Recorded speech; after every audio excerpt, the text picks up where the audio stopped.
دایê pelek ji şaxê te me, şax ji dara te me, berê baxên te me ez, xunçeyên min dayê, ji bêhna evîna te ne.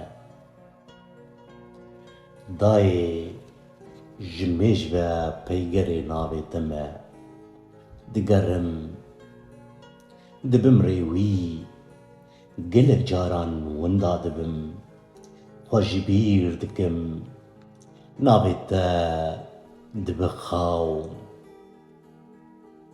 Bi xilmaşiya mirbangê re, qêrîna pêşî li bîra min tê. Bêjna te, qermîçekên rûkê te, hê sirên çavên te, û qelş û terkên dest û lingên te, rojên ji bîrkirî di bîra min ditînin. Xêliya te yî keskesor û konê reşvegirtî ji ber çavê min naçe. Dayê, kengî dema banga dawî bê, boçi qêrîna min ber sivê nade.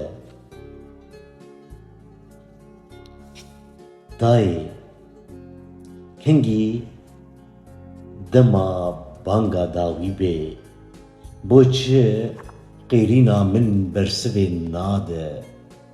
Carekê cîhan nahije dibin lingên te de, ma gava millet bêjin girin, kapek bûm li ber bayê ketim.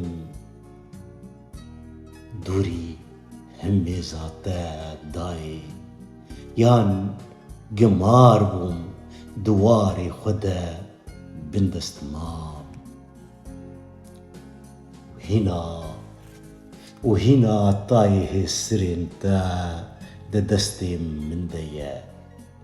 Pêrîwîtiya sîka tîpên navê te dikim, wiha li ser textê dîliyê di bîra xwe de tînim. Dê min geş, lêvên li ken û sînga germ, bi çakûçê xwe yî mest, bi dehsa palevanan xîmavê ji xwîna ewran werdigirim. Kezeva keviran vedikolim di dilê xwe de dayê, di kûrahiya derûnê de evîna te diçînim.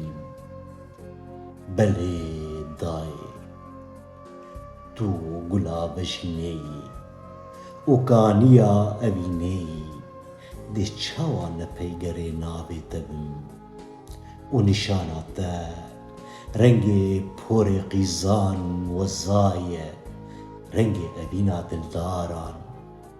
Di hêlana hebûn û nebûnê de, li hêviya sira bayê ye, li hêviya buharê ye.